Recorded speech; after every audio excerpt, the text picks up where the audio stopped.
this is not a good team for real. Like I said, nobody's calling them title contenders. I mean, they will be though, just because off of Jimmy, which is exactly. But all I'm saying is they are not Eastern Conference play-in tournament bad.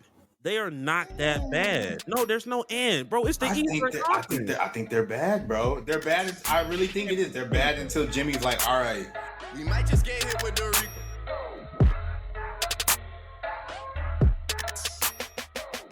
Welcome to another episode of the Play for Keeps podcast. the only podcast where it really just gets ridiculous.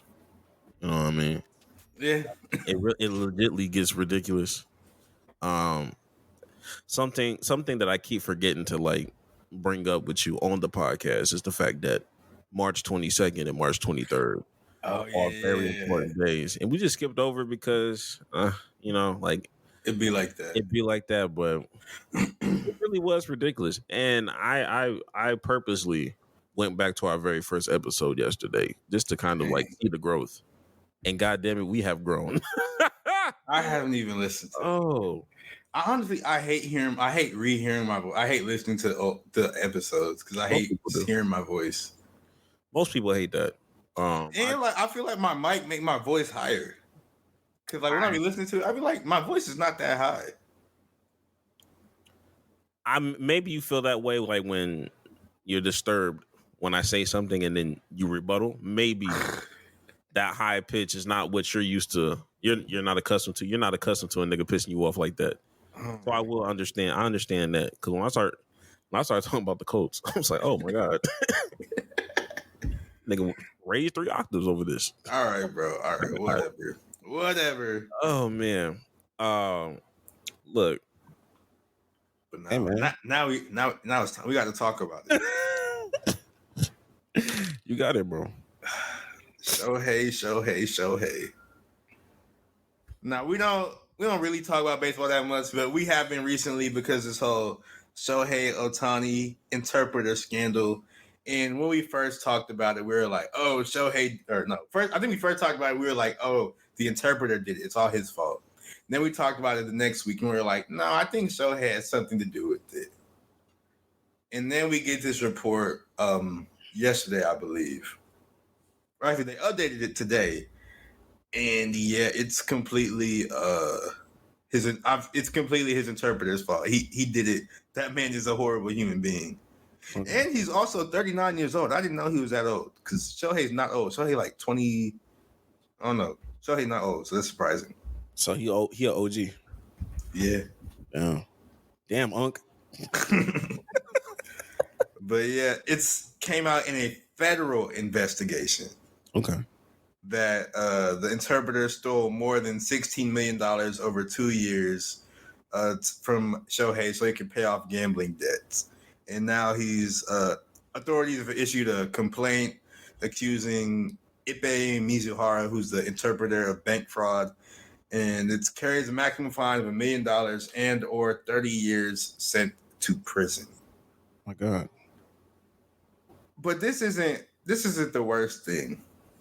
Because I want to read you this excerpt from the ESPN article that you don't know these numbers. So I want you to hear these numbers.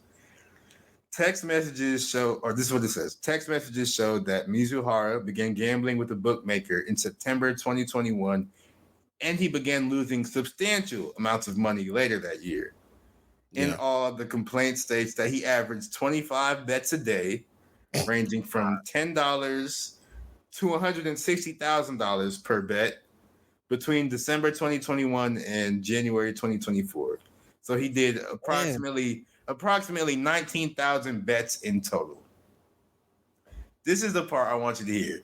His betting records, according to a spreadsheet obtained by authorities, reflected a total winnings of $142 million and total losses of $183 million during this span. Damn. Leaving a net balance of negative $40,678,436. Negative 40. Shohei, how did you not notice all of this was happening? Total loss of $183 million. I wouldn't tripled it 9 figures before he signed. This was happening before he signed that contract, bro. I would have seen that. I would have seen it, bro. I don't need a bank alert to tell me that much money is not being. That's crazy. 9 figures. What? And like over the years, jeez, bro. Like he must have not been checking his account at all. Bro, it doesn't even. He must have been like, just, hey, there's money on here, so just I'm gonna just purchase this. I'm gonna just purchase that. Yo, like all I'm saying is, bro, it wouldn't have lasted as long as it did if he was just looking at his bank account, or if he had like what do you call it? Like somebody an alert or whatever, or what? Not even an alert, but even like somebody like a financial advisor or somebody like, yo, like apparently the interpreter was the financial advisor, bro. Like, what are we doing? That nigga was just lying. Hey, I'm gonna take 160K out for LA fees. I don't know. Like, he probably wasn't even telling what you call it about it, which is like, bro. He trusted him. Man. Actually, there's more. Let me see where. That's crazy. Oh yeah, I want to show you this part too. I done put it up. Let me share my screen. That's fucking crazy, bro. 9 figures. Like he's over the course of 3 years. You say what? Over the course of 3 years. Yeah. Nah, this is all Shohei's fault. I don't give a fuck what you talking about. Can you see my screen? Yeah, I see this weak ass shoe on here too. Yeah, that hoe is ugly. That's an ugly ass shoe. But according to the affidavit, Mizuhara, he was buddy with the bookmaker.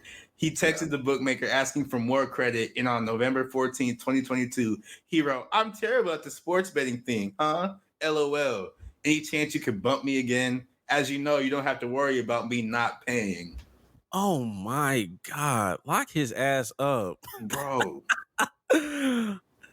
Yo, you don't have to worry about me not paying it. No, I'm reading what it gets where investigators relied on the recorded phone calls from the bank in which Mizuhara falsely identified himself as Otani to trick and deceive bank employers. Damn. And there was a specific transfer of $500,000 to an associate of the bookmaker. He was just going absolutely crazy. This nigga used xenophobia to his advantage, bro. He was going absolutely crazy. Because he looks nothing like Shohei. My God, he doesn't. But if you call in the bank and they just hear somebody with a Japanese accent, exactly. They won't know no better. Oh, yeah, you did say call. I'm thinking like he went up there. If you call in, that makes sense. And he got all the information, which makes me believe he probably has a social. Honestly. Like if you have all this information, because when you do stuff over the bank, like you got to like say certain digits, you got to say certain numbers to verify you say who you say you are. That's not surprising because bro, he has his whole identity. He has his identity, bro. This is stolen identity. There's one more thing. I'm trying to see if I can find it. I don't see it right now, but it was essentially Mizuhara. He went up to he didn't go up to the bank, but like he changed. There we go. In 2018, the year Otani moved to the U.S., Mizuhara helped him open a bank account where his angel salary was deposited. Otani said he never gave Mizuhara control of the accounts, but Mizuhara told Otani's financial advisors and accountants, none of whom who spoke Japanese, that Otani denied them from having access to the accounts. You're a financial advisor. If somebody who's not Shohei told me that, I would go to show, even though I can't speak Japanese, I'll get in Google Translate. I'll go over and I'll be like, hey, and me, Mr. Financial Advisor, I'm not supposed to have access to your bank account? Like, there's no crazy. What's my purpose if I can't have access? And honestly, if you're the financial advisor, why are you not seeing all this happening sooner? Like, is this not your job to watch his money? Xenophobia. It's everybody's to blame, bro. I can't. No, it's Shohei. It's Shohei and Mizuhara. It's the financial advisors too, bro. How you not see that? Nah. It's everybody's fault. Everybody loses, bro. Shohei the biggest one. Yeah. Nigga like me could, a nigga like me could never. It's crazy. I can't do that. I look at my Chase Bank every day. I don't give a fuck. That's real. Nigga, I was there was some times I was broke in college. I still checked it just to make sure I was still broke. That's real. You need that. Need to see if I was still in the negatives. Overdraft fees. Niggas don't know about that shit. You know what I mean? Shohei ain't had to deal with that shit, man. He probably never seen it. He don't know what overdraft means. That's not in his vocabulary. Nigga, that's a baseball term. Oh, swing? Nah, that nigga. Nah, man. Nah, brother. I'm over that. And at the end of the day, that's his fault. Musa Harber's going to get reprimanded the way he is. I do apologize to him because I did put gambling on his name. But you really did gamble with your life, not checking in with your account like that. You gambled with your financial life and your financial literacy. So he's not very smart. Yeah, you just trusted the wrong people. All skin folk ain't kinfolk, man. Hey, man. Speaking of skin folk and kinfolk, shit. You see it? Yeah. You see it? Yeah. But it's a little weird. Do you say RIP to that? Do you say RIP? It's a sad day. We gotta say RIP. You know, I got the orange on to represent the fallen soldier. I'm black. I'm OJ. Okay, shoot. Damn. But if y'all didn't know, you probably didn't know. You definitely know. Just happened because it just happened today. But the late great Orenthal James Simpson, also known as O.J. Simpson, who's famous for being Heisman winner at USC. He's most famous for running for 2,000 yards in only 14 games. Yes, that is not what he's most famous for. What do you mean? What did he do? You stop it, yo. He didn't do it. Did he do anything? I don't think the glove didn't fit. That's not what he was famous for. I don't think that glove didn't do it.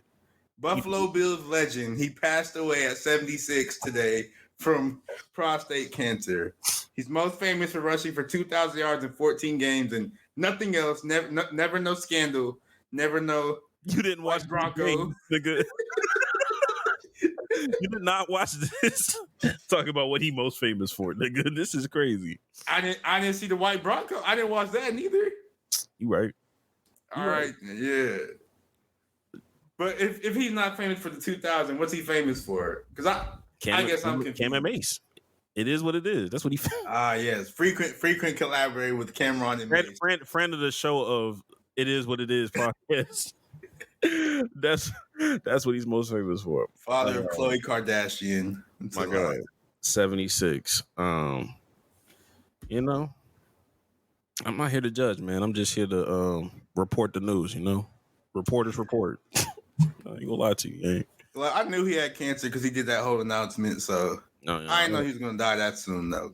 I feel like he died immediately, a couple months after. Honestly, that's crazy. So RIP to OJ. Whatever the P stands for you, I don't know.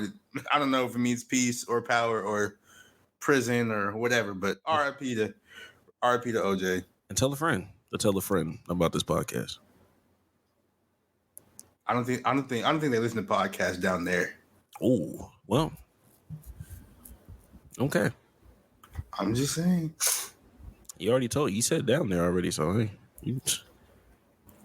I mean, down the street, you know, we don't know where he is. we don't know where he is. But also, maybe he didn't do it because that was your hot take, right? And apparently, people are saying it was his son who did it, and I'm just learning that news today. So maybe his son did do it. I don't know. It's a family affair, man. Hey, man, all I know is they said the glove didn't fit. But one thing I do have to say about OJ. He didn't go to jail for killing what's her name? Nicole Simpson, I believe was her name. Yeah. It was his ex-wife. But Yeah. He didn't go to jail for killing her, but he did go to jail for stealing his Heisman back. And I don't think he should have went to jail for that because it was his Heisman trophy. But you know, he wanted to get it back. You know how that was, bro. They were just trying to get back at him because it was like we couldn't get you on a real charge, so we're gonna use this charge to really get you on what we wanted to get you on. Granted, like a grown man, he was like in his 40s or 50s or whatever. He was however old when he did that, and it was like a whole like staged armed robbery and this, that, and the third. He was a little too old for do it, but like it was his trophy. He shouldn't have went to jail for that. That CTE was definitely kicking in. Yeah, it was definitely kicking in.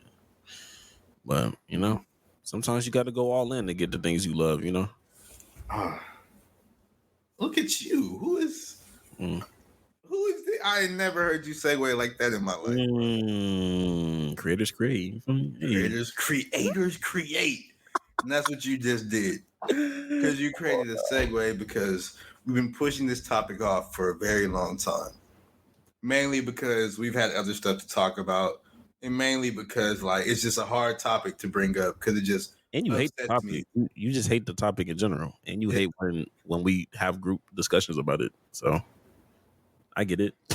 I get why we didn't. I mean, do I hate? Yeah, I do be hating it. But like, we need to talk about the Dallas Cowboys, and we need to talk about Jerry Jones, and we need to talk about the definition of the phrase "all in."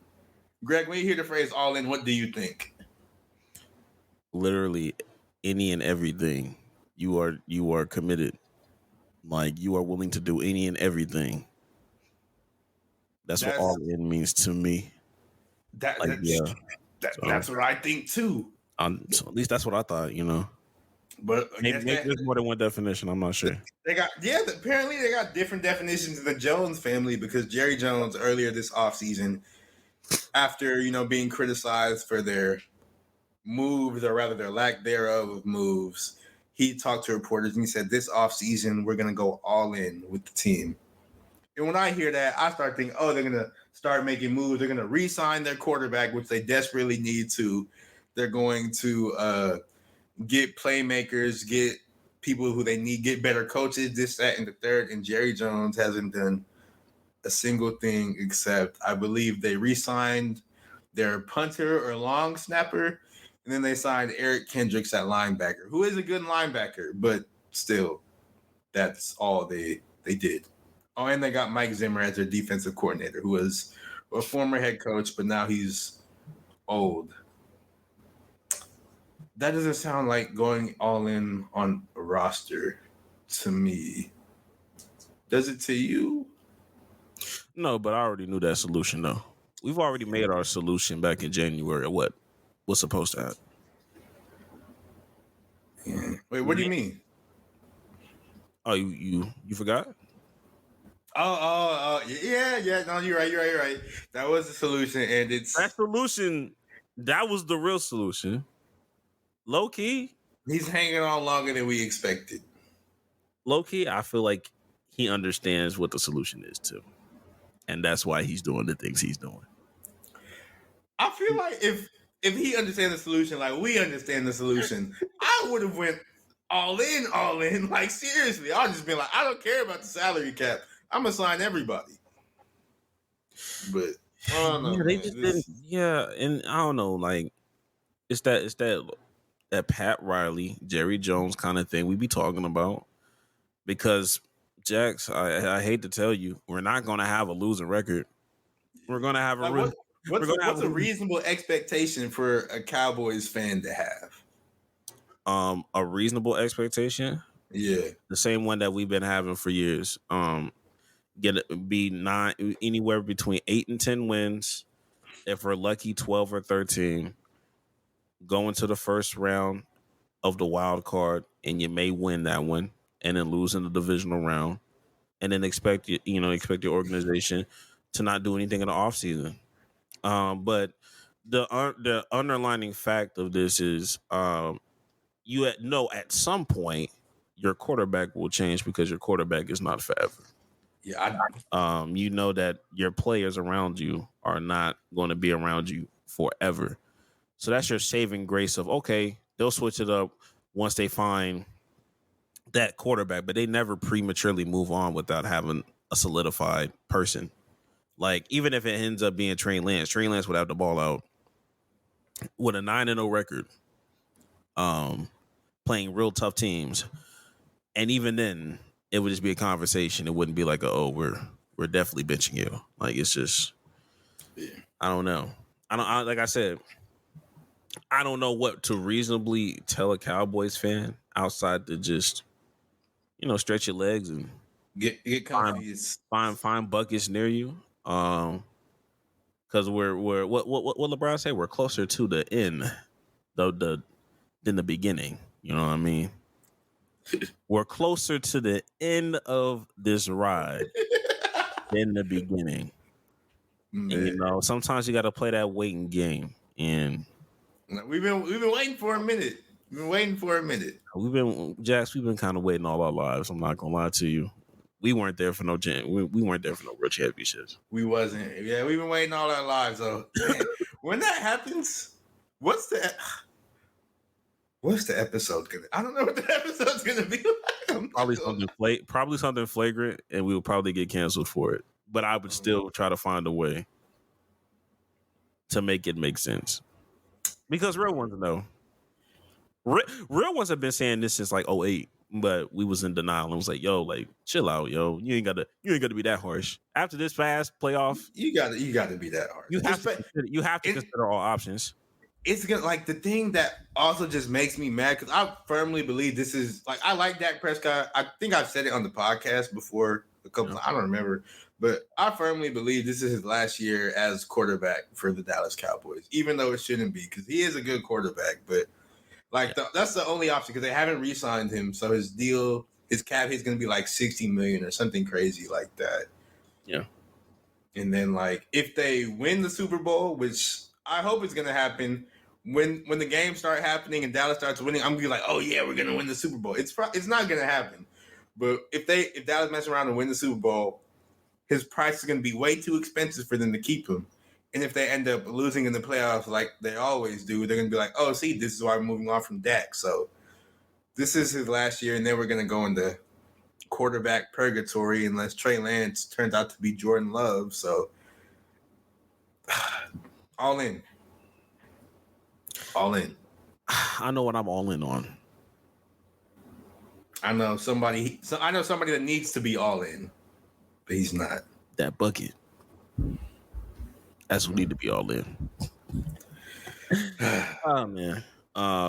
It's over. It's Jover, Jax. March Madness is officially over. Yeah. Thank God. Thank God. Your initial thoughts. I mean, we're not even going into just specifics. How do you feel about March Madness finally being over? I feel like March Madness is officially cooked. Officially cooked. And I really just mean that from the men's side because the women's side, we already know it was amazing. I think it was like the most watched game in like I don't know if it's ESPN history or like just like sports history or whatever in general because it had like 19 million or something crazy like that. And peaked out at 24 million. Dang. Peaked out. Damn. But that's on the women's side. The men's side, nobody cared, bro. And even I was watching that game and I was like, man, I don't care about this at all. I was like, man, Zach Edey, like, I thought you'd be better. I wasn't. That nigga said, I thought you'd be better and still scored 37-5. Yeah, he thought he was cold, but it's just like I thought he'd be better and scored 37. Like, no, I'm just watching him, and I always heard everybody be like, "Oh yeah, he's not an NBA prospect. He's not an NBA prospect." And I sat down, and I was watching, and I was like, "Oh yeah, he's not an NBA prospect. This is a college-only guy." But yeah, March Madness is cooked, and that was my opinion on it. How did it make you feel? My opinion was that, the women are hard carrying this sport. I think that for men, it's never really. They got cooked once your talented prospects are not coming out of college. Like they're all coming from overseas. I'm looking at the draft prospects, 1 and 2, both from France. You see, it's a copycat league. As soon as Wemby get in there, they just trying to find the next Wemby. And it's been years. It's been years of like the NBA, like specifically disliking French players. So it's funny. It's really just Rudy Gobert, for being honest. Rudy No, I'm talking about like even like before that. Everybody be like, "Oh, them French players or them Europeans," but I feel like they singled out French players sometimes. Like, "Oh, they're so soft and blah blah blah," and now they cooking. Like we only wanted Europeans from the war-torn countries because they've been through stuff. Right. I think it was just a horrible stench of Rudy Gobert, and it's not even because of his play; it's just because of that COVID thing. Yeah, that changed That changed his perception on his play never dropped off. He's still the same, but like him doing that changed his legacy forever, bro. You know, just like J. Cole apologizing, bro. It changed his legacy forever. Oh my God, that's a whole different thing. Oh God, and I will say that continuous clip of Steph Curry, putting him in circles, I think really changed the narrative about Rudy Gobert. But like in hindsight, Steph do that to a lot of people. He's a big man. Like I wasn't expecting him to play like 94 feet for real. But when people don't like you and it's a clip of you getting not like it. Yes, he technically got embarrassed, but like that was not really embarrassing. Like it's Steph Curry. Rudy Gobert is a big man. Like you expect that to happen. Yeah. But like, when a clip like that goes viral and people hate you, then it's just gonna get spammed everywhere. And then you got people in the league that don't like you already. So KD's like, yeah, we got people that can't play perimeter defense winning DPOI. It's just like, I feel it's been like that forever. Like every time a big man is won, they don't like Marc Gasol. Did he play perimeter defense? No. Marc Gasol did not deserve that though, but I will understand. That was supposed to be LeBron's. That should have been Serge Ibaka's, but never mind, bro. Remember when he used to call him Ibaka? I hated that. Serge Ibaka was cold, bro. He was, man, bro. Don't get me started on no Thunder, bro. Serge Ibaka was cold, bro. All right, but to stay focused on the topic at hand, we can go straight into the women because I'm gonna be honest with you. There's no change in the men, yo. It's just you're just gonna have talented, high caliber prospects that are must watch TV. I think the G League Ignite might save the future of it's failing or folding or whatever might save. Yeah, because now you have like talented people. Because I'm gonna be honest with you, there was a few in there that like they really uber athletic, and if they was in a college setting, they were you would have taught fundamentals. You would have seen some highlights like, oh my God, he straight dunked on them like that. That's crazy. Like. You would have had a little bit more of that, but they were just lost in the shuffle of G League Ignite, and G League Ignite doesn't know how to do anything correct from top to bottom.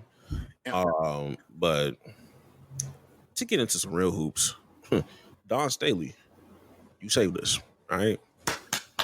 You know, man, go ahead and give you a round of applause. You know, we need the applause.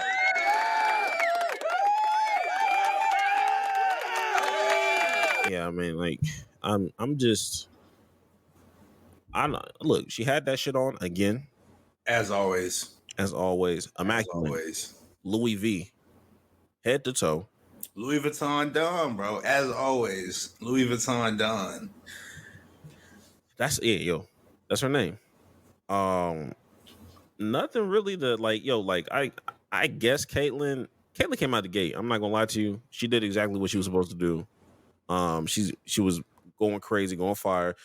Are you seeing this this recent hate of Caitlin Clark though? Because I really don't care about the game enough to talk about. We given Dawn Staley they flowers already last podcast, so I don't want to go too crazy on it. But we definitely didn't talk about Caitlin Clark as much as from a hatred standpoint as much as we did Angel Reese the week before. I haven't really seen like most. I don't really be caring too much about like the hate when it comes to women's basketball because a lot of it. Like sometimes it's like I guess like quote unquote legitimate hate where they're talking about like the game and stuff, but most of it's just misogyny and all that. So I don't be paying attention to that. But what have they been saying though? Specifically the WNBA players. Oh no, I seen that. Diana Taurasi is a terrible person. And but you need that. You need that in sports though. You need that. Yeah, I'm just like, yo, like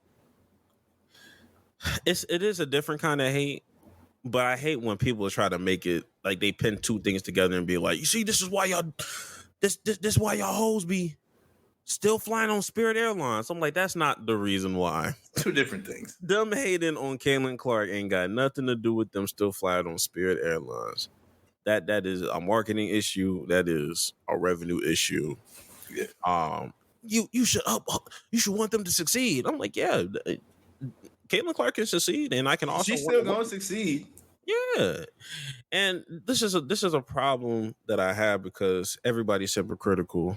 So I look at Diana Taurasi, and I was like, I'm gonna be honest with you. If you have an issue with this, I want you to understand. You wasn't gonna like Kobe in real life. Like you wasn't gonna like Kobe in season. If you do not like the things that Diana Taurasi is saying, probably. It's very reminiscent of that. Like when I say you need a bad guy, Kobe was a bad guy. Yeah. Even though he wasn't necessarily bad, he was just sort of an asshole, and you need that in sports. Yeah, and Kobe did his press run like after his career, so like he softened up. And he's embracing his daughters towards the end. God rest his soul. But there's a reason why there was a commercial called "I Hate Kobe." Niggas did not like Kobe because he was on some DT shit. Them commercials was hard too. Them commercials was hard. It was going crazy. But look, these ticket prices, they're getting higher. I looked up her season opener, the Connecticut Sun season opener, is against the Indiana Fever, the team that is going to be picking Caitlin Clark. What if they just zigged or whatever and just did not pick Caitlin Clark? Somebody would get fired. That's like a Wemby kind of thing. Like if somebody was to pick Scoot Henderson over Wemby, somebody would have got fired. I sort of wish something like that would happen because it'd just be the funniest outcome possible. Imagine if the Spurs pick like. I feel like he'd be developing faster because Pop is a good coach, but still though, I don't think it wouldn't compare though. No scrub though. You know what I mean? That's a point guard in his own right. Fair enough. I just think they. Doc Rivers a point guard too. What that mean? All right, yo. Okay, my thing. I see the games we playing. I see the tomfoolery that we're getting into. This nigga brought up Doc Rivers, of all people. I'm not hearing that shit, man. That nigga was a guard. That nigga was a guard. I don't want to hear nothing about that. But now that we got out the window, like I want you to, not that we're skipping over things too easy or too hard. I'm just gonna let you know we spent literally 45 to 50 minutes of our last podcast talking about women's basketball. So it's not that we're not trying to skip over so fast, but we got some real bangers. Starting with John Calipari, something I thought would never happen. And even if it did happen, I wasn't thinking Arkansas. Yeah, that's a surprise. I could see like his time was sort of coming to an end, especially after all them early. Like you can lose in the tournament, but not as early as he did. Like if he was losing in like the Final Four, like yeah, it'd be annoying, but you got to the Final Four. Or even going like multiple Sweet 16s would have been like, okay, like you get into the Sweet 16s and the Elite Eights, like, but you're not losing in the first and second rounds. When you start doing that with the talent that, quote unquote, you're supposed to have, like it's a little tough. Yeah. Your first reactions before I go into the details that I have about this. My first reaction is just like I said, I was thinking he was gonna leave, but I was thinking he was gonna retire. Like I don't know anything. Like I already tell you and listeners all the time, like I don't really be caring about college basketball because I just think it sucks and it's boring to watch. But I don't know. I've never heard of anybody coming from Arkansas. No, like, and I'm not to hate on like their prospects or nothing, but like I don't know anything about Arkansas as a basketball school. So that's why I was so surprised. Like it's not a bigger name school with the legacy. And like it feels like going to Arkansas, which is like I'd said a smaller school, he's gonna have to build up the program and build it to something. And that's gonna be like I just didn't think, as old as he is, I didn't think he'd want to do that. Because I don't think you see a lot of older coaches doing that, wanting to build something up. So it's just surprising. That's a testament to what Kentucky. That's a testament to Kentucky in opinion. If you that old and still want to leave Kentucky to go somewhere else, I don't know. I think it was I don't know. I think it was a mutual, but it was more like 60-40. Like Kentucky, 60% was pushing him to leave. And in his head, he was like 40% he wanted to go. And he was like, yeah, all right, let's just go. Yeah. And I get it. So, like, after diving into certain things, I have mixed emotions about some of the reports I'm hearing. Because some of the reports I'm hearing is that John Calipari wasn't able to recruit the way he wanted to recruit and build the way he wanted to build at Kentucky. He likes using you're in an NIL heavy kind of thing now. This is not the old Kentucky, so you have to utilize that transfer portal. And from his reports, it's one of those things like they were begrudgingly like, yo, like, nah, like we not trying to let you use the transfer portal because we want you to have these 5-star recruits coming out of high. We want to have the 5-star recruits coming out of high school. We want the talent, not the third year point guard, not the senior, power forward. These are just certain reports. And then on the flip side, there's people that be like, well, we say all that, but John Calipari is somebody that has been notoriously somebody that deflects and does not, accept accountability when shit be hit the fan for real.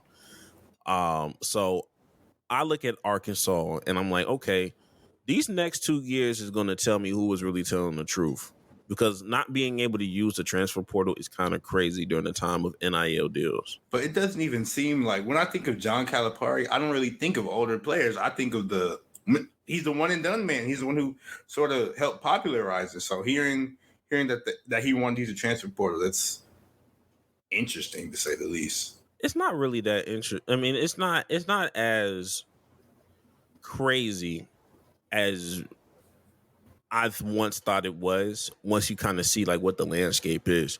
Because the one and dones back in the day, you used to have the greatest talent in the world. And you no longer have that at the college level. When you look at that landscape of John Wall, Boogie, X, Y, and Z, Devin Booker, we have those kind of players. Of course, one and done is going to push you into Final Fours, Elite Eights, much watch TV. Now you're in a standpoint where you're looking at a whole bunch of high school players that are quote unquote 5-star recruits, but every 5-star is not built the same. What they calling these 5 stars is not a John Wall 5-star, not a Boogie Cousins 5-star, not even a Devin. But I don't even know. I don't even know if Devin Booker was a 5-star at the time. I don't know what his actual was, but like those are just different caliber players versus like I feel like John Calipari knows like, okay, like y'all calling him a 5-star, but he's not really like that. And once he comes to this school, now you're really going to see that he's not, because you're looking at the college landscape, but you're upset that we losing in the first round or we losing in the second round because you have a whole bunch of 18 and 19-year-old kids that are playing AAU basketball. And the college landscape, it's sort of like changing, because like you're talking about how you brought up like NIL earlier, like all the super duper 5-stars, they're not just trickling into the blue bloods like Kentucky and Duke and There's no loyalty. North Carolina gets some every now and then. But now since it's NIL, anybody can get anybody because everybody's paying money. Even the recruitment process is kind of crazy now. Like it's not even like all my life I always wanted to wear that blue and white. It's more of like nobody care about that. Literally, it's like one of those things like, yo, coach, how much you got for me? Like it literally be like that. Like, yo, how much? Yo, SC giving me 500,000. What you got? I'll respectfully decline. Like it's one of those things. Like like they don't have that same kind of leverage like they used to. And Kentucky is not trying to pay. They damn sure not trying to pay no NIL deals to no transfer portal ass niggas. But you're going to need, if you're going to, this quote in his Arkansas press conference really resonated with me because it showed me like what his mindset really was. He said, this was after like talking about Kelvin Sampson, like helping him like finally make his decision. And he was just like, at the end of the day, coaches win games, administration wins championships. And I was just like, that's an interesting quote to say publicly. But I understand from his quote unquote point of view that, whoever's going to have the most resources and is willing to pay out what you need to pay out, those are going to be the people that end up with the talented people. I mean, unless you're UConn, unless you're Purdue, and you're really playing team basketball for real. You know what I mean? That I think Kentucky was trying to thread the needle, and I'll be interested to see who they have as the next head coach, because I think they're setting up that next head coach for failure. I think it's Why going do to you be. say that? I just think that there's going to be a public perception that Calipari is washed, and they needed to just get him out of there. And I don't think the next head coach is going to do any better out the gate. I don't unless they get in, and I hope they don't do nothing stupid. I've been seeing some people like, get Rajon Rondo. Don't. It's not gonna happen. It's not gonna happen, or it could have happened, but then like Rondo, he's in some like legal stuff now, so it's definitely not gonna happen. Even if he wasn't in no legal stuff, you know what that shit looked like to me? Shit looked like that Penny Hardaway shit in Memphis, my nigga. Like, I feel like Rondo would be a better coach though. I mean, because Rondo, he was really a coach the entire time he played. He was a coach on the floor, even in his later career, like with the Lakers. He was just that. So I can see Rondo having success as a coach if he wants. I'm not saying. Look. I'm not saying that he won't have success, but I don't think they just gonna be magnificently better. I don't think they hitting an elite 8, a Final Four appearance after these moves. You know, it's gonna take some time. It's gonna take some time. And I think Kentucky is like, I think they're really more like, they're still thinking about the past, bro. Like, I think they still move in the past of like, go get the best available person out of high school. Just get a whole bunch of 5-star recruits that are in the top 100, and make a basketball team in 2 months, 3 months. And now you're competing with niggas like UConn that have been together for 3 and 4 years, and you think you're finna beat them. That just doesn't happen. It will never happen, because y'all are not even, these 5-star recruits are not even good enough to overpower that. You know what I mean? It's not Kevin Durant. It's just not, you know what I mean? These they talk about the draft class, and I have an unpopular take about it, but even my unpopular take, I can admit that the landscape is totally different than what it was a decade ago. What do you mean? Of like how 5-star recruit players are like dominate. They're gonna dominate. Like, you just put 5 people together and give them like a summer together, and they just gonna destroy the competition and be undefeated. No, that used to work, but now coaches have adapted. They've adapted, focused more on team basketball and stuff, and they adapted, and quite frankly, everybody has caught up. Raw talent alone, raw athleticism alone is not just gonna win. You got to have some kind of skill. You got to shoot. And, you know what I mean? This is why overseas talent is at an all-time high. It's cooking. It's cooking. I saw the first 2 picks they're saying are going to come from France. And I don't know when the last time. I don't think that's ever happened where a non-American was not drafted in the top 2. No, that's for sure had to have happened. There's no way. That's for sure had to have happened. Yeah. I can't think of it. But exactly. It's had to have happened. Well, it didn't happen last year. It didn't happen the year before, and the year before that, and the year before that. And xenophobia alone is not going. It didn't happen in the 90s and early 2000s. I'll let you know that right now. Xenophobia cut all that shit out. I'm really thinking like you had Gilbert Arenas ass niggas. Because Jabari Parker, he was number 2. He wasn't 3. Because Andrew Wiggins, he was 1, but and he's from Canada, so technically. And I could give you a pass on that, but still, you know what I'm talking about. Yeah, I know what you're talking about. We talking about them Stojakovic, them Jokic's. Dang, I really can't. I don't know. You probably right. Huh. That can be a catch-22. Either Wemby got motion like that for real, or this draft class is just that weak, and it's just not star-studded for real. But yeah, you can't name me. Can't name me. It hasn't happened. It's just it's gonna happen. It's gonna happen now, but it's gonna happen because Alexander Sarr is definitely getting drafted. On God, he is. But Boogie Cousins was, bigging up his coach and this is gonna be the new hot spot. Hey, I get it. I understand you trying to, big up your guy, but I want you to understand he had a team meeting. He has no team. There's like one player on the roster. Yeah, man. Boogie Cousins, he's been on different platforms saying, that's gonna be the news. That's gonna be the new spot right there. Arkansas gonna be the new spot for real. Wishful thinking. The only thing I know about Arkansas is there are SEC running backs that they get from Last Chance U. That's about it.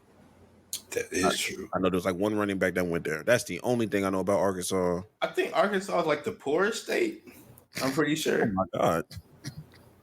I think it's Arkansas. It's Arkansas or like Missouri. Off rip. No, it's Arkansas, Missouri, or Mississippi. No, it's not Missouri. It's Arkansas or Mississippi. It's one of them two. Yeah, because Missouri is the murder capital.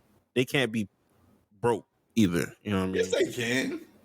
You got. There has to be reasons for killing. You know what I mean? Like, because people kill because they're broke and they're upset. Oh, hey, look, Detroit. I don't know. Have you seen Detroit kill because they're broke and they're cold? And the Pistons. Oh my God. Yeah, that's not gonna make anybody happy. Troy Weaver and Monty Williams are the reasons why you are killing. They're the reason the murder rate went up.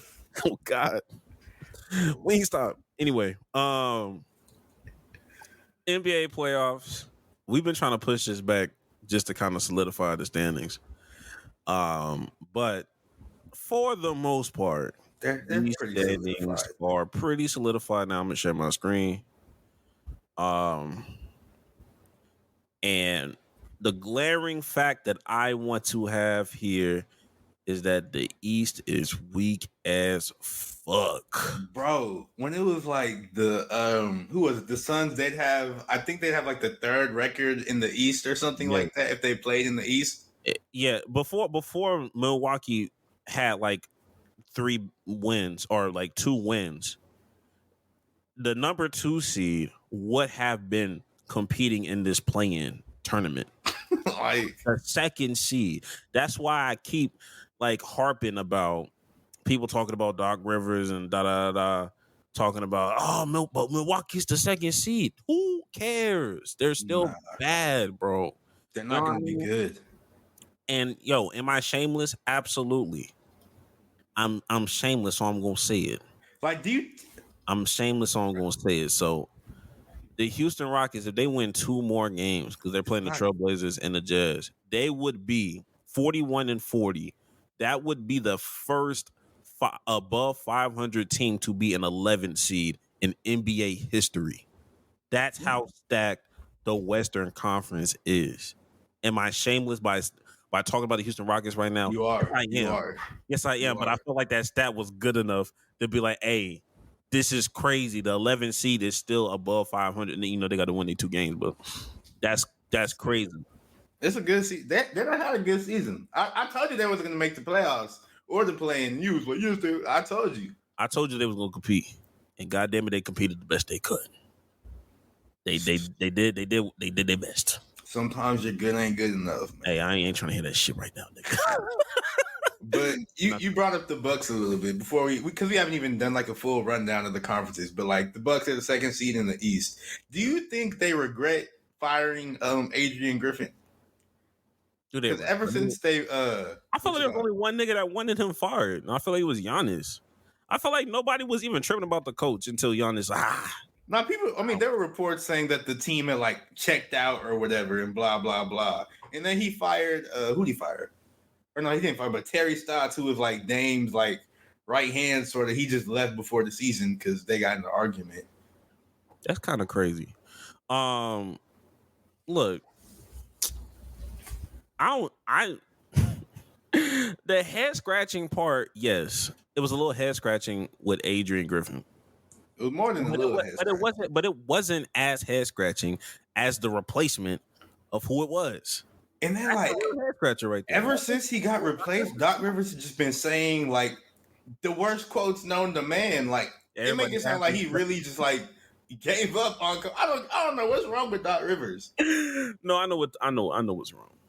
What's wrong with him? Man, look, he cooked. He cooked, bro. Like he's low key. Just he there for vibes. He doesn't even have championship aspirations. He don't even try. Why is he there though? He don't even do shit. Like for me, the vibe I get is he's just like one of those niggas, bro, that be playing in the woman's face for real. When they be like, yo, like what are we? I'm just taking it day by day, one step at a time. That's how that nigga sound. You think he mean every But Doc Rivers, like, yo, chill, nigga. All his quotes, they were like, I've never done this. He said, I wouldn't wish this on anyone. Like, my God. You're coaching a team with an all-time great in Giannis, an all-time great in Dame, Chris Middleton, who's solid, even though he's hurt a little bit, Brook Lopez, who could sneak himself into the Hall of Fame. I don't think he does, but it's a possibility. Like, he playing with a great team. There's no reason he should be this bad. There's no reason he's making quotes and saying, like, I'm not having fun anymore, or I'm not having fun here. Like, what are you doing, Doc Rivers? First of all, it's Milwaukee. I wouldn't expect you to have fun. Doc Rivers, you don't need to have fun. You give up that hairline, nigga.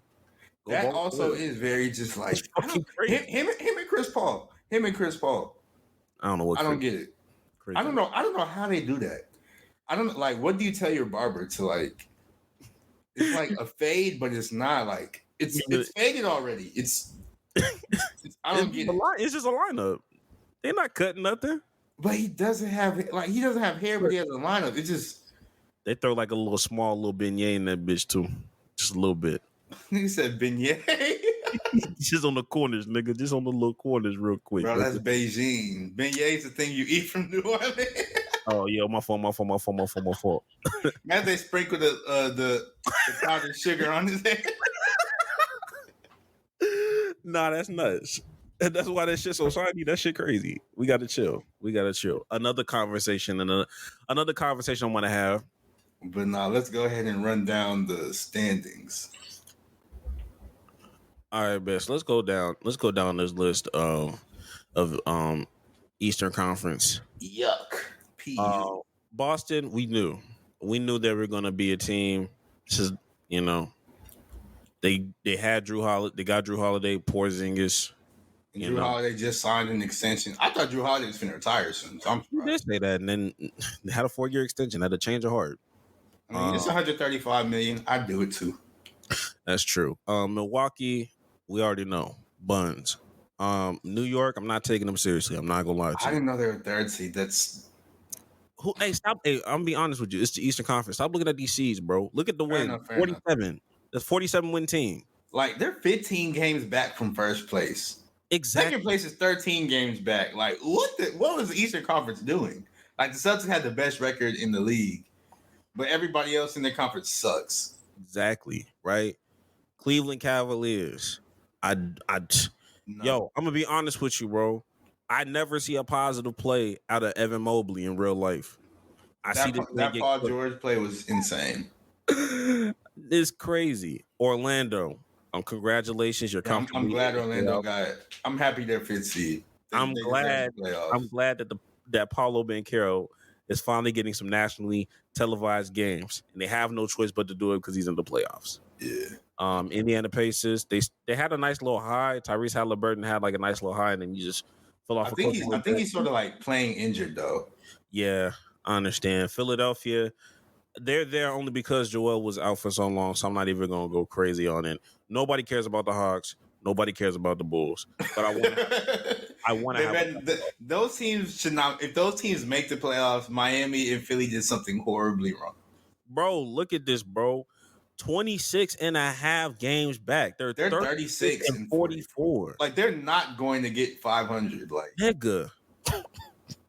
I keep looking down low. Yes, I'm shameless. Nigga, if we was in the East, my God. But nobody cares about the East. You seen them play the Bulls. They don't deserve to be in the playoffs. You seen that? You saw that double dunk they tried to do. So they don't deserve the playoffs. I'm gonna be honest. We need to start a dialogue about the Miami Heat. I'm gonna be honest. I'm gonna be honest with you. Because they're a better team than this. I'm gonna be honest with you. I hate because you know how this shit goes, and we feed into the narrative. But it be working though. This team is trash. And then they get in the play-in, and then they exceed expectations, and then they drag their way all the way to the finals. And I'm here to tell you that Jimmy Butler is one of the very, very few people that we just really don't be holding him accountable in the regular season of why they're so ass or X, Y, and Z. And I get it. He's to a degree, I guess, earned the right kind of. You seen him in the finals against the Lakers where he was just tired because he did everything. Like, bro, look, I'm not saying that he's bad. I'm not saying that he's a choker in the playoffs or whatever, but they are a better team than the play-in. I think we only call them overachieving sometimes is because, like, coming off a finals appearance and then adding a nigga like Terry Rozier, with the East being as weak as it is, they were supposed to be a top 5 seeded team, minimum. Nigga, it's 45 wins. You said they're a better team. I'm looking at their roster. They sort of suck, bro. Like, bro, Bam is good. Jimmy is good. Hero is good. Jaquez is pretty good for a rookie. Kevin Love is old. Hero is good on occasion. When he's good, he's good. When he's not, Caleb Martin is a 6'5" power forward that's not big. And then I don't know if I said Terry Rozier, but I don't know he was 30, but he's also 6 feet and he shoots too much. He's very inconsistent. Like, this isn't a good team. Yeah. And Duncan Robinson been playing. I don't know what's going on in there. He's been playing crazy. He's been driving to the basket. He's been dribbling. He be hooping. Yeah, this is not a good team for real. No, but nobody's calling. Like I said, nobody's calling them title contenders. I mean, they will be though, just because off of Jimmy, which is exactly. But all I'm saying is, they are not playing in Eastern Conference play-in tournament bad. They are not that bad. No, there's no end, bro. It's the Eastern Conference. I think they're bad, bro. They're bad. I really think it is. They're bad until Jimmy's like, all right. Because I think he is saving his energy up because he's like, dang, this team is trash. We're only going to do good if I can get us to the playoffs and I can turn it on. So I do think he really be like hibernating to the regular season trying to conserve his energy. And if that's the case and if that's the reason, why is Miami just standing on their toes? Because you've shown the ability to get to the finals twice. And I feel like, in my opinion, they're going the Dallas Cowboys all in route of not going all in. If I feel like my team can go to the finals twice, why wouldn't I go all in and get pieces? But that's just a Pat Riley thing. I think it's really like Pat Riley weird. Everybody knows that. Like, the Heat have the Patriots have the Patriot way. The Heat have the Heat way. They be having Udonis Haslem at games being enforcer and this, that, and the third. And you need to check in with your OGs and blah blah blah. Like, that's just a Pat Riley thing. I think it's a him issue. And what is that? What has that done post LeBron? Nothing. And I think he's fine with, like, he's a Jerry Jones type. He's fine. Yeah, he's a Jerry Jones his way. He's fine winning and losing his way. And so far, they've just been losing his way. But to him, like, getting to the finals, I think he let those finals appearances sort of get to his head a little bit. Be like, we don't really need to do much because we're right there. And just like, no, y'all need to do a lot to make this easier on Jimmy. And they brought in Terry Rozier to hopefully be the answer, but I don't think he is. Do you know that? Let me make sure I'm not doing this incorrectly. Miami Heat record 2022. Do you understand that the Miami Heat was the number 1 seed 2 years ago? Okay. This is now. No, I'm saying I'm almost for certain you can't tell me valuable. Like, you couldn't tell me like that kind of roster was number 1 seed caliber for real. You know what I mean? Like, They were probably number 1 because Jimmy was trying a little harder. and I'm not saying that you need to be the number 1 seed, but for the most part, Duncan Robinson ain't left, Bam ain't left, Tyler Hero ain't left, Jimmy ain't left. All I'm saying is they're better than the play-in. That's all I'm saying. You better than the play-in. I don't know, man. What you mean you don't know? Them niggas was just in the motherfucking. Because they overachieved. We can't keep saying the overachieved. If they keep doing, I mean, like, No, you bro, see, this is not a good roster, Greg. Bro, it's a good enough roster to not be in the play-in. I said the same thing with the Dallas Mavericks. They was good enough to not be in. And then, like, the play-in is a sort of being in the play-in is sort of a fickle thing because, like, 8 seed used to just be like, okay, boom, playoffs. Now it's the play-in because they wanted to add the 9th and 10th seed, and they're gonna, make the playoffs, barring like anybody getting like hurt or like a crazy call or something like that. Like, they're going to get in the playoffs, but I don't think we should be looking at, they're in the play-in, they're in the playoffs because they're 8 seed. Like, they're going to be in there because the Bulls and the Hawks suck. So I don't even think we should look at it like that.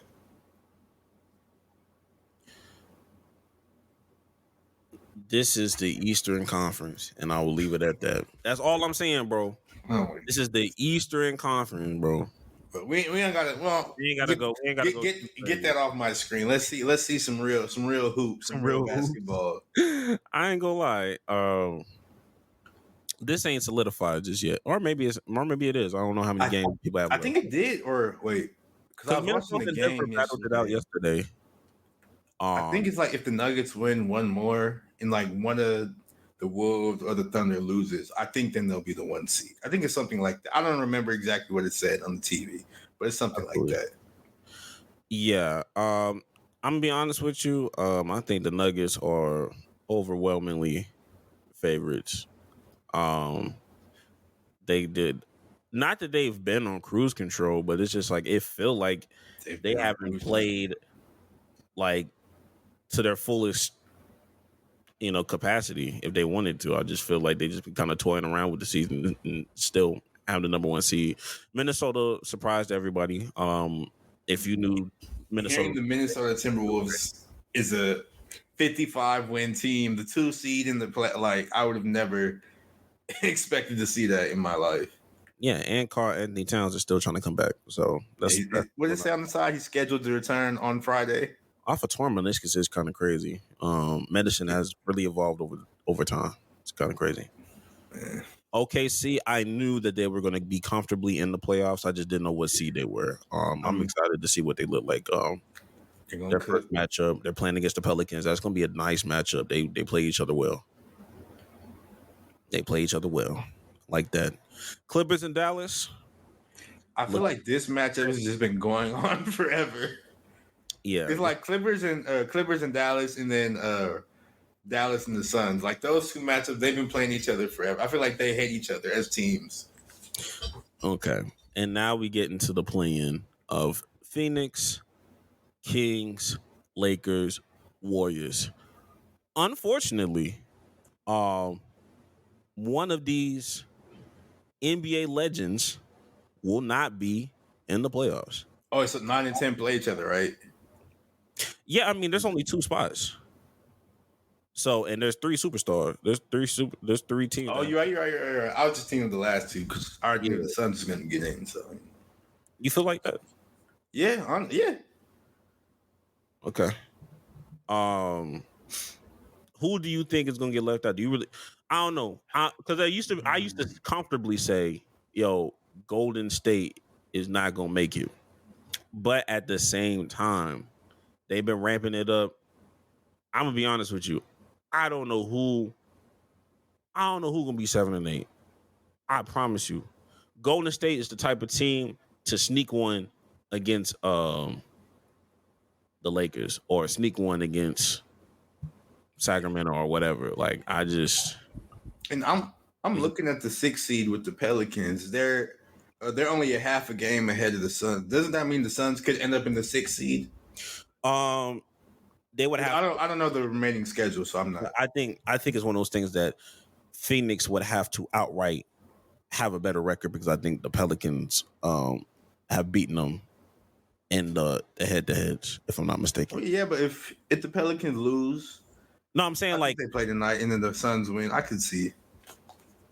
And if it ends up being like the Pelicans and the Kings at the 7 and 8 in the plan, I think the Lakers and the Warriors are going to end up in the playoffs. Just off the strength of Adam Silver and wanting that superstar in there. Nigga, who getting left out though? Who's getting left out? What you mean? Which two teams are getting left out? I'll just say if the Pelicans end up dropping into the playoffs, it's going to be them and the Kings getting left out. But if right now, I think the Kings are going to get left out just off of I think they're a good team. They need to be in the playoffs, but I could see them losing off some crazy call on some Adam Silver he pressed the Buffalo Wild Wings number and something crazy happened. I think that's the most solidified one. I think that's the one that's not moving. I think they probably are the best team out of all of them just because I think the other teams with their superstars, they have higher highs, but the Kings are more consistent. Like the Suns, they still haven't figured that out. The Lakers haven't figured anything out. I know you saw that Clippers game. Exactly. So like the Suns, they still haven't figured nothing out. The Lakers just every time I watch them, I get disappointed. And the Warriors have a wild Draymond Green on the loose. So I don't know. But I think the Kings, they're gonna get out of the playoffs. And I could see the Warriors getting, even though I think they're a better team than the Lakers, I could just see some antics are gonna happen, and it's just Steph's gonna be like, all right, bro, we can't keep doing this. I could see that happening. I think what I would want to happen is to keep Phoenix where it's at and have the Lakers at the 8th spot. That's what I want. In reality, I feel like 1 through 8, how it looks right now is how it's gonna be. Man, if the Lakers and the Warriors both don't make the play, watch them both not make the playoffs and get like 1 and 2 in the draft. Some crazy. That would be so crazy. But that'd be the funniest thing ever. That'd be a weak ass draft, so I don't even care. It'd be funny though. It'd be the funniest outcome possible. Yeah, I agree. It all depends on how Adam Silver navigates this. This is narrative driven basketball. So at the end of the day, they're gonna do what's best for the league. God damn. Wait, can you scroll up to the East one more time? 6. 13 and 66 is crazy. The Warriors don't have a bad they don't have a bad record. I'm just looking. The East sucks. I can't believe this. No, I'm saying, bro, look at this record, bro. This is above 500. The Warriors are 11 and a half games back from the first place as a 10 seed. First, bro, the 3rd seed is 15 games. The second seed is 13 games. That's what I'm trying to tell you. The East is ass. Bro, this is terrible. Adam, this is horrible. This is ass. Man, this is so buns. And I'm gonna be honest with you, the play-in tournament is helping the Western Conference so bad because it's just so stacked up here. Yeah. 55, 51, 50, 47. But that's always been the case for the West. The West has always been on some goofy shit like that. Ultimately, I don't know who has the most pressure coming going into the play. Well, obviously for me, I think it's Jason Tatum. I think Jason Tatum has the most pressure this playoff. You have the best roster. Your team is the only 60-win team. You have been somebody that is not known for turning it up in the playoffs. You want to change that narrative. People keep putting people over you as like that next guy, whether it be Anthony Edwards, whether it be Luka, whoever it may be. So I think he needs to have a good playoff. I think he needs to be in the finals if he wants to change the conversation about how he's viewed. He needs to get in the finals and win because he already been to the finals. Been to the finals. He needs to go. First of all, just play competitive and not have a game where you're only having 7 points within the first 3 quarters. Like you need to be engaged all game. And then if you happen to beat the Nuggets, okay, well, so be it. That's cool. But it's baby steps with him. The next person I think, Dame is in that conversation. I think it's Doc Rivers who's in that conversation.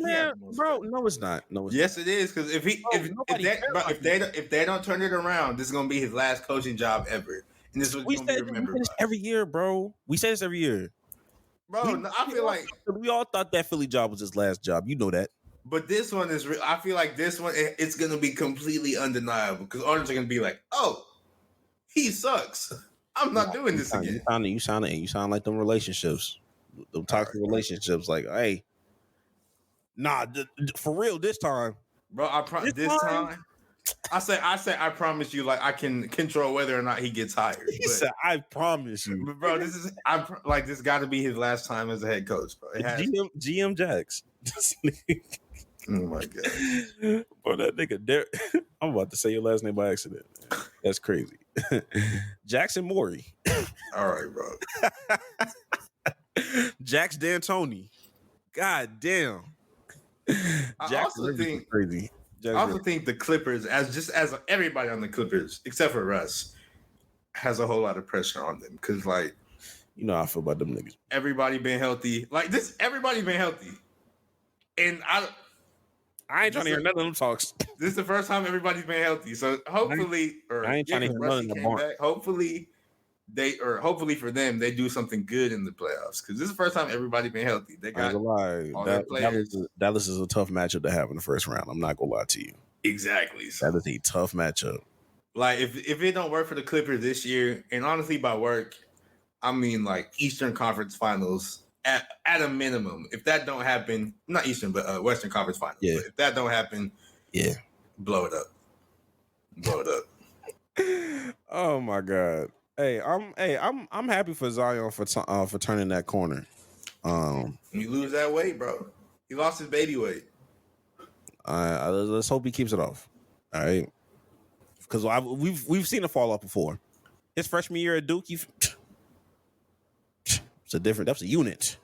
You know what I mean?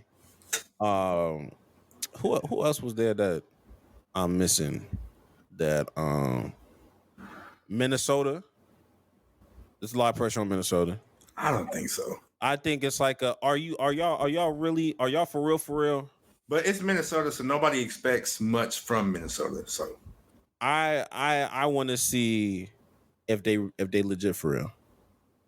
If they legit for real. Like if they like okay, like it's just like are y'all fraud? Are y'all fraud for real? Spoiler alert, they're frauds for real. Well, you was also somebody that said they're not keeping their position. So saying spoiler alert, they're frauds, bro. But I don't think like Anthony Edwards, he's good. He's not a fraud. The rest of the team is a fraud. It's a team built with frauds.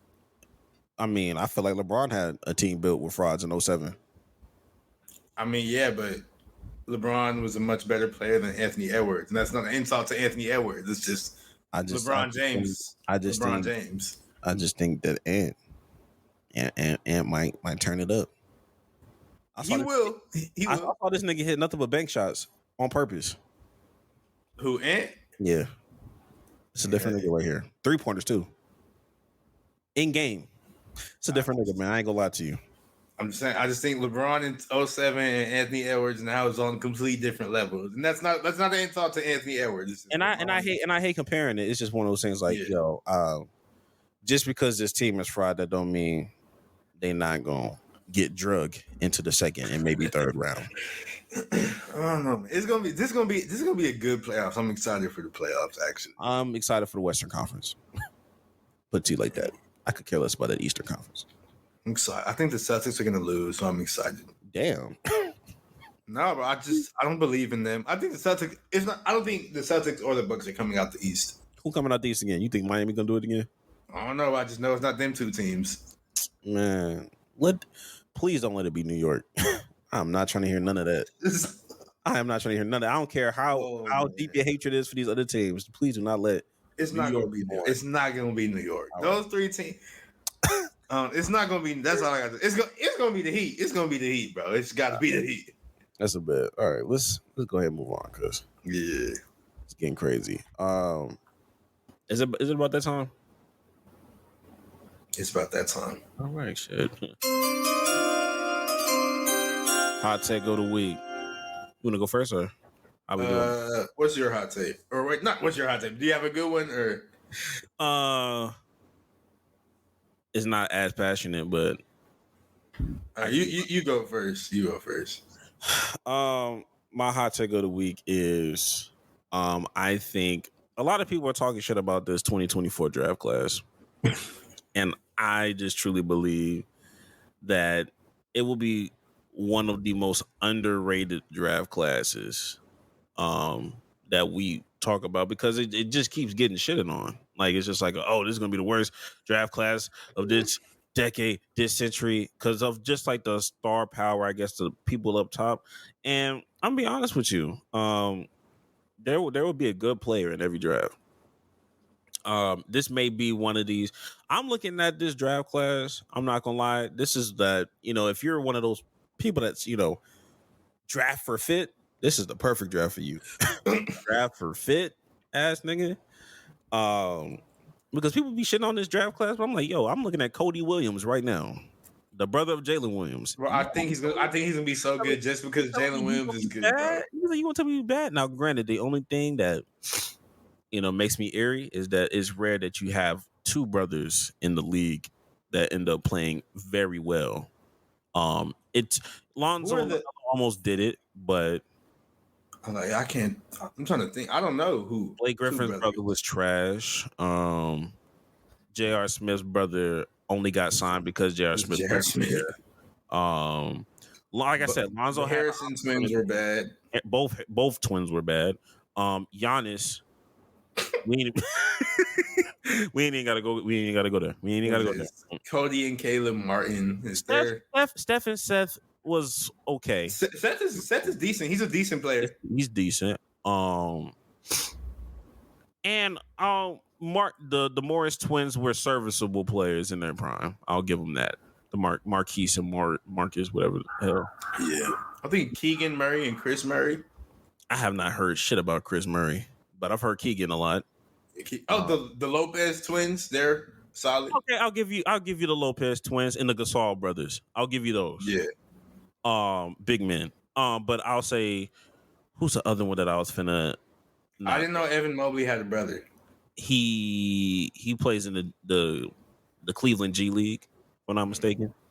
It's like 6'9". He just does everything the same way Evan Mobley does. He's just shorter.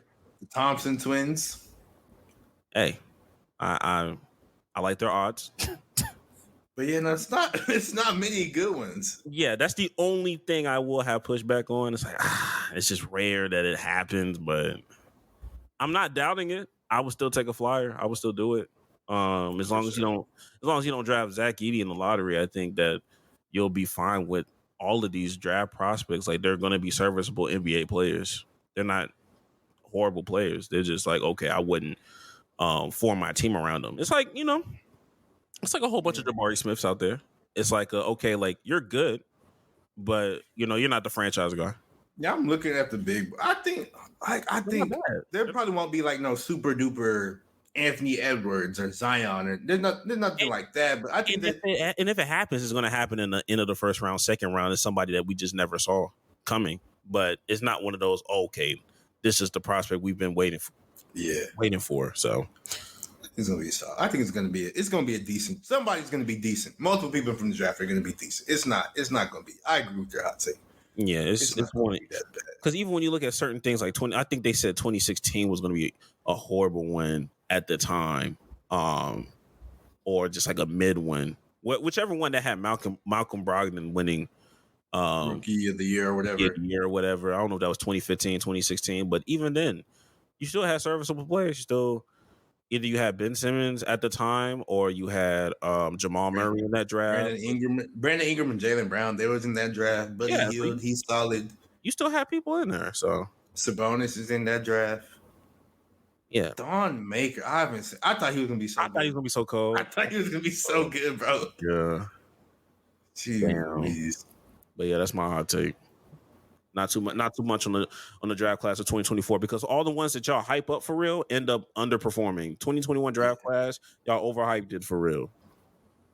Even this one that just happened, like Wemby, he's been playing crazy, but Scoot, unfortunately, he hasn't had that season people wanted.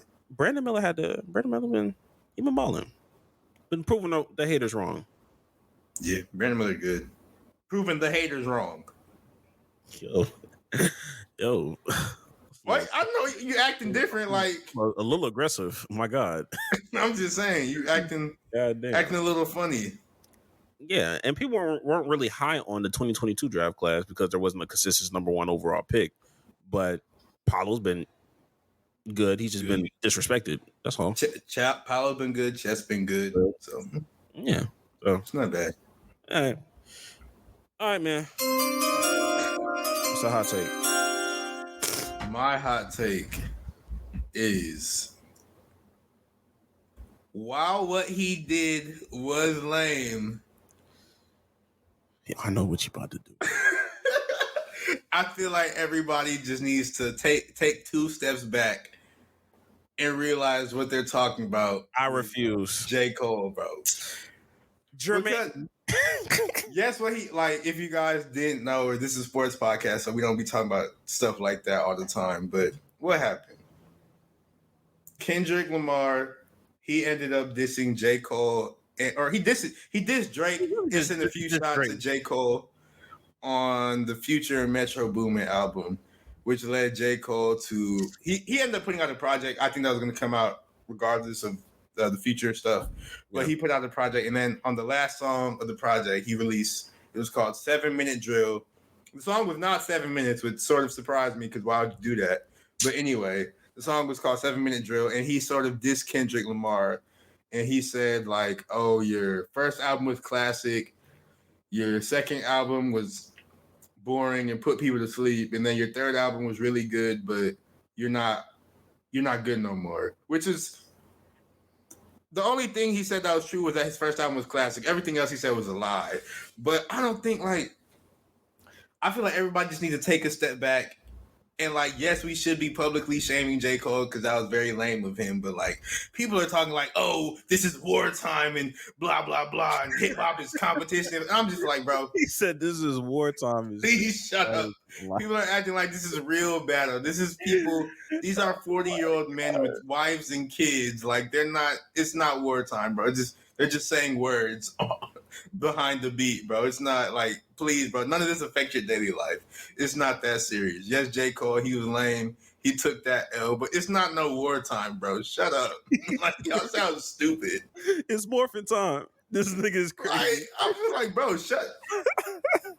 No, I ain't gonna lie. The more that I hear people have think pieces about this, the more I'm on the side. You don't need a think piece of it, bro. Just please stop. The more I'm on the side of his staple of this rap beef in general is just corny because why are you so invested in another man's words, bro? This is crazy. Did you hear them all? Did you hear them all? No, I didn't listen. I was trying to listen to some funny stuff about the J. Cole stuff. Then it just got to be too much. I'm like, bro, I don't care, and I don't think none of y'all should care either. Yeah, I think the problem is I ain't gonna lie. I was with you, and to a degree, I still am with you. But apologizing and then saying take your best shot at me is insane. That is very, very, very crazy. to do this. I'm not gonna, he was at his because I was watching the Dreamville thing or whatever because it was like streamed on Amazon and I didn't even know what was going on, but I like saw something on Twitter and I was like, oh, I got Amazon. Let me put it on. I turned it on. I seen this man. I was like, oh, he's saying sorry on the national. I was just like, Nah, no cap. I ain't gonna lie to you. My first thing, I thought he was going to be like, I heard him apologize. And in my mind, I was mentally like, oh, like this nigga getting ready to say psych. that was going on in my head. I was like, I thought that this was happening like right then and there, like, yo, this number 2. And it just never happened. And he just continued to just, I couldn't believe it was. I was just like, oh, I was hearing all the positive stuff he was saying. I was like, oh, okay, he's gonna be like, yeah, I like him as a person, but I'm still finna. It's wartime. Yeah, I thought that was gonna happen, and then he was like, "Yeah, no, I like Kendrick Lamar. Now let me play the song called Love Yours." And I was like, J. Cole, this is not what we're here for. Love Yours. Like he played that song, and I was just like, "This is not the time, bro." But like, please, all of y'all, just adjust your language when speaking on this J. Cole stuff, because he's still a Cole rapper, bro. But this is not this. Like, yes, he lost this quote unquote beat. That's true. This isn't wartime, bro. Shut up. It's not wartime, but at the same time, he can't say none of them bars no more. Like there's certain things he can't rap. Like he can't. There's certain bars he can't say no more because it's just like we don't believe you. I was publicly apologize. Like when I first heard the diss out in my head, or not the diss, but the apology in my head, I was like, I still like J. Cole. This is not that bad. And then I saw a tweet, and it was just like, this just means every time J. Cole has rapped, it's just been wishing nigga would bars. And hearing that, it changed my perception on J. Cole so much, bro. It's greatly affected my perception of J. Cole. So I wish he never did that. But it affected my perception once I saw the Dreamville account start like quote tweeting some of like the criticism. He was like, were y'all leaving a fan for real? Like, all right, bro. Shut up. I'm not trying to hear it. Man. I'm not trying to hear verified accounts go at it. Leave that Glorilla and JT shit alone. I'm not here for it. I don't care. But that's a great hot take. I will admit. Niggas was it's wartime. It's crazy. Y'all need to stop listening to Joe Budden so much, bro. Please, bro. This is not your daily life. But his podcast is cool sometimes, but that can't be the only thing you consume, bro. Absolutely. But without further ado, that's all, folks. Make sure y'all like and subscribe. Like, comment, subscribe, tell a friend, to tell an enemy to. Don't tell no inmates to. Don't tell the spirit of OJ Simpson either. Yeah, good vibes only, you know. Yeah. And without further ado, we'll catch y'all next week. Please touch change your life. Go do some life changing. Go touch the grass. Go get on some hoes. Oh God. We'll see y'all. Don't scare them away either. Don't scare them away. And we'll be back next week. We'll catch y'all later.